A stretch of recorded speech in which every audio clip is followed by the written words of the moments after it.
Hello friends, आज हम पढ़ेंगे औसत लागत व सीमांत लागत। तो पहले हम औसत लागत यानी एवरेज कॉस्ट को देखते हैं। उत्पादन की प्रति इकाई लागत को औसत लागत कहते हैं। इसका फॉर्मूला है AC यानी कि औसत लागत बराबर TC यानी कि कुल लागत अपॉन Q। अब हम पढ़ेंगे सीमांत लागत। मार्जिनल कॉस्ट, उत्पादन में एक इकाई की वृद्धि करने से कुल लागत में जो वृद्धि होती है उसे सीमांत लागत कहते हैं। सूत्र MCN बराबर TCN माइनस TCN माइनस 1। अथवा हम दूसरा सूत्र भी लिख सकते हैं, MC बराबर delta TC upon delta Q। तो ये पहले वाले सूत्र का हमने लिख रखा है। MCN मतलब उत्पादन की n इकाइयों की सीमांत लागत, TCN मतलब उत्पादन की n इकाइयों की कुल लागत, TCN माइनस 1 यानी कि उत्पादन के n माइनस 1 इकाइयों की कुल लागत। ये दूसरे वाले सूत्र के बारे में है। MC सीमांत लागत, डेल्टा TC कुल लागत में परिवर्तन, डेल्टा Q उत्पादन की मात्रा में परिवर्तन।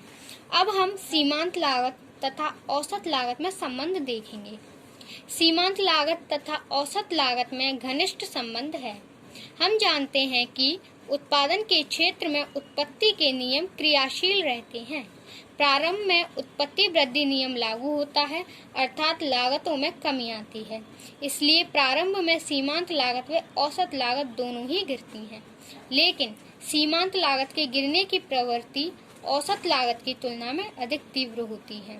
रेखा चित्र से स्पष्ट है कि सीमांत लागत औसत लागत की तुलना में अधिक तेजी से गिर रही है। कुछ समय उपरांत जब उत्पत्ति ह्रास नियम क्रियाशील हो जाता है तो सीमांत लागत तथा औसत लागत में वृद्धि होने लगती है, किंतु सीमांत लागत बढ़ने की प्रवृत्ति औसत लागत की तुलना में अधिक तीव्र होती है। इसलिए ये रेखाएं U आकार की होती हैं। आइए अब हम ग्राफ द्वारा सीमांत लागत व औसत लागत में संबंध देखते हैं। जैसा कि हमने पढ़ा था, यहाँ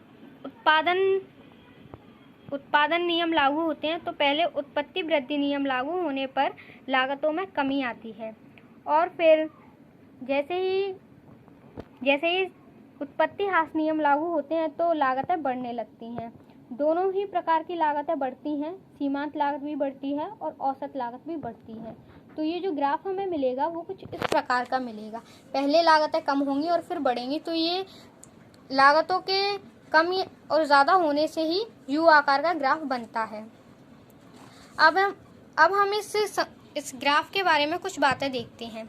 जब औसत लागत गिरती है तो सीमांत लागत औसत लागत से कम होगी।